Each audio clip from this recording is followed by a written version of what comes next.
Hi, I'm William Seymour, and today I'm going to be presenting our paper on informing the design of privacy-empowering tools for the connected home.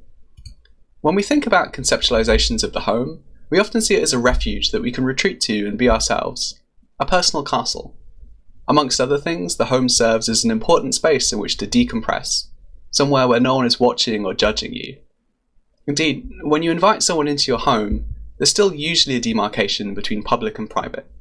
Guests don't have the run of the house after being invited through the front door. However, slowly but surely that's beginning to change, and I don't mean that people are going to start wandering into your house. Well, at least not natural persons. Increasingly popular, smart devices are brilliant in that they allow us to automate tasks around the house, access information with little effort, and can entertain us. Some of Alexa's jokes are even funny. But in order to get access to this, you need to accept devices and their terms into your home. This often involves capturing interactions, analyzing what you say, mapping your house, or having access to your smartphone.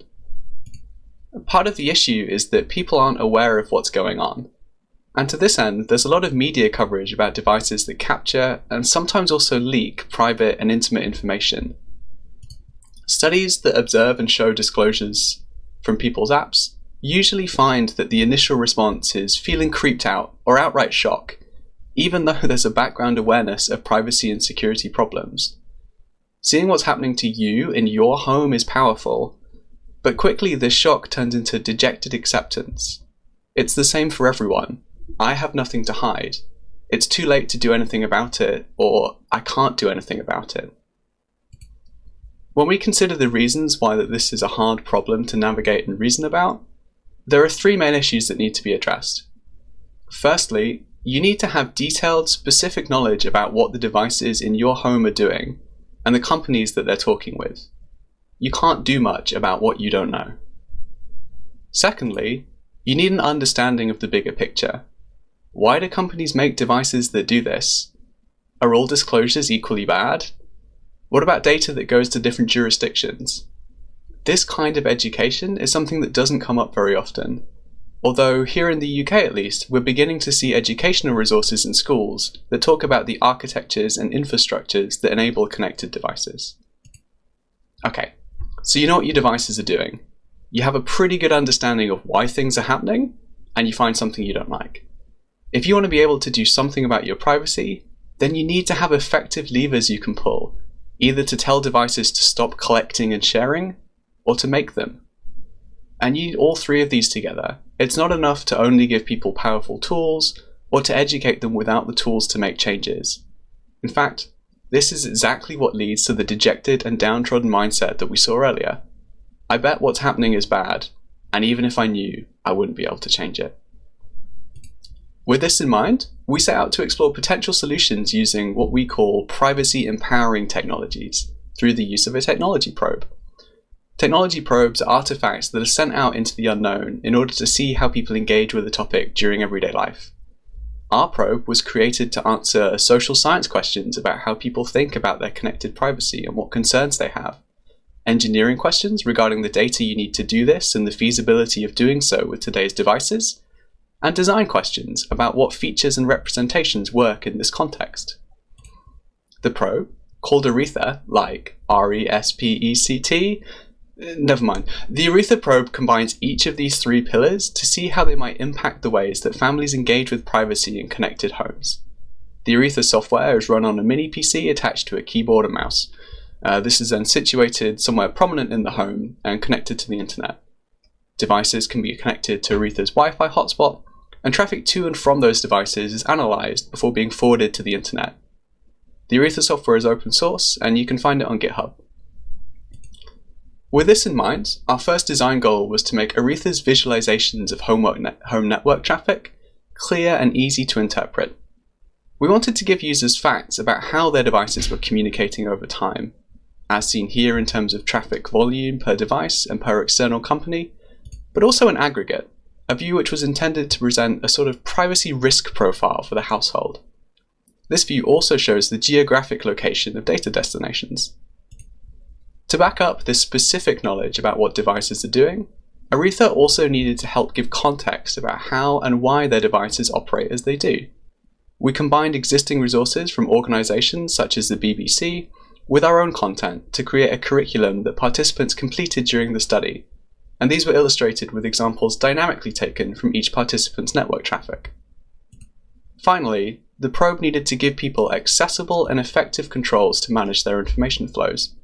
We elected to include a firewall-style rule system, whereby Aretha would translate high-level directives such as block all traffic from my iPhone to Facebook into lower-level directives that the system could enforce on the traffic passing through it. To test the probe hardware and software, we conducted a pilot deployment at the UK's Building Research Establishment in a fully equipped smart home. 14 members of the public were invited to try Aretha and give feedback which informed the final version of the software. After a period of recruitment, we selected 3 participant households with a variety of inhabitants, devices, and technical knowledge. We deployed the probe in these participants' households for 6 weeks. Our initial visits included an entry interview to establish what participants currently thought about online privacy, what devices they had, as well as a discussion about what data the probe would be collecting. We then installed the equipment and helped participants to connect their devices. For the first 2 weeks, the probe operated passively, only showing visualizations of network traffic. After 2 weeks, we enabled the educational curriculum and asked participants to complete a short session every other day. We also conducted a brief check-in interview to capture responses that might otherwise be forgotten by the end of the study. After another 2 weeks, the firewall control was enabled, along with another check-in. Finally, at the end of the study, we visited the households again to conduct an exit interview. Here we asked about participants' experiences during the study, how they thought their perceptions and practices had changed, and what their responses were to their initial statements about privacy and smart devices. We also asked them what additional features they wanted to see on subsequent iterations of the probe. 2 researchers independently performed thematic analysis on the interview transcripts, meeting to review and merge themes to arrive at the final analysis. When analysing the data, we also triangulated events from the interviews with network traces collected by the probe. All of the materials of the study can be found on the Open Science Framework. All 3 of our households participated in the entirety of the study, during which the probe collected network traces each time devices connected to the internet. 4 main themes arose during the analysis, shown on the left here, which I'll now go over in depth. Over the 6 weeks of the study, we saw how our participants and their families developed their conceptions of what privacy was. Beginning with vague references to abstract threats, by the time of the exit interview they had begun to use concepts and vocabulary learned from the curriculum to describe the concrete risks that their household might face online. The increased awareness of data flows given by the probe, combined with underlying knowledge from the curriculum, highlighted decisions that would previously have been ignored. This, in turn, changed the way that the probe visualizations were interpreted, such as how P2 came to realize that over half the data from his devices was sent outside the EU, raising questions about how this might affect legal protections given under the GDPR. We also saw how the concerns of participants became much more personalized during the study. P1 used knowledge and information from the probe to devise an in-depth strategy for investigating the companies appearing on the display, including corporate structure and connections, and this helped him to align his device usage with his values. The curriculum content, as well as the background theme of data disclosures generated by the visualizations, prompted P3 to review other aspects of our online privacy. Measures such as preventing account details being shared outside of the family turned out to be easy steps they could take as a household that would otherwise have gone unnoticed. Indeed, as the study progressed, other members of our participants' households began to express an interest in the probe, and we found that it became a common frame of reference for discussions about privacy and security.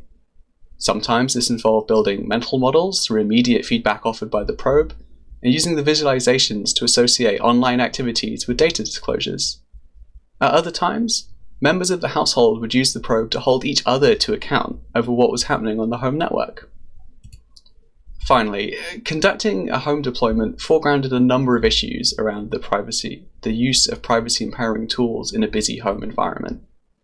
Participants were extremely hesitant to use the firewall controls offered by the probe, worried that it might break things in ways that weren't understandable, or that wouldn't become apparent until hours or days after entering a new rule, when they might not have time to fix it amongst the hectic reality of family life. This was made worse by the perceived interconnectedness of many services. It wasn't clear if disabling traffic to one company would break online experiences with others that use their services. So revisiting the design goals of the study, there was good evidence to suggest that our participant households gained significant awareness of data disclosures by their devices. In fact, they began to request additional features that would allow them to learn more, such as indications about the content of disclosures. Despite the fact that 74% of the traffic from our participants' households was concentrated in the top 3 companies, there was a clear bias towards concerns about breadth of disclosure over depth. This highlights familiarity as an important factor in our participants' threat analysis, with the top traffic destinations largely considered known quantities. The curriculum content did help to make this data more intelligible for our participants, but other factors prevented success in some of the households, such as P3's decision to delegate part of the learning process to their partner, who was usually responsible for managing technology in the house. Finally, it was clear that the firewall controls offered by Aretha failed to help participants action their newly formed privacy preferences, but participants did take this opportunity to develop their own means of control, such as P1's research strategy, or how P3 started conversations about family accounts and who they should be shared with. In terms of limitations, the exploratory nature of the probe made us opt for a smaller number of in-depth case studies, in order to give a more holistic understanding of how similar privacy-empowering technologies might be used in the wild. But being self-selecting early adopters, they were clearly not representative. I also want to point out that this configuration of the probe is not the only one, and given the responses to the firewall, it clearly wasn't the best. In the spirit of the technology probe methodology, I'd suggest that it serve instead as inspiration for future privacy-empowering tools. So to sum up, Aretha was successful in helping us understand how people can understand and interact with their connected devices in the context of privacy-empowering technologies. Even though it didn't meet all of the design goals, the shortcomings of the firewall were instructive in their own way. Aretha also serves as a reminder that there are other ways to engineer the connected home, and that even if devices do behave themselves, users might want their own way of verifying this. The results of the probe study are also cause for encouragement, showing that, provided with the right tools and scaffolding, people can engage and formulate their own privacy preferences and strategies. So thank you for listening. If you have any questions, I'll be happy to answer them via email.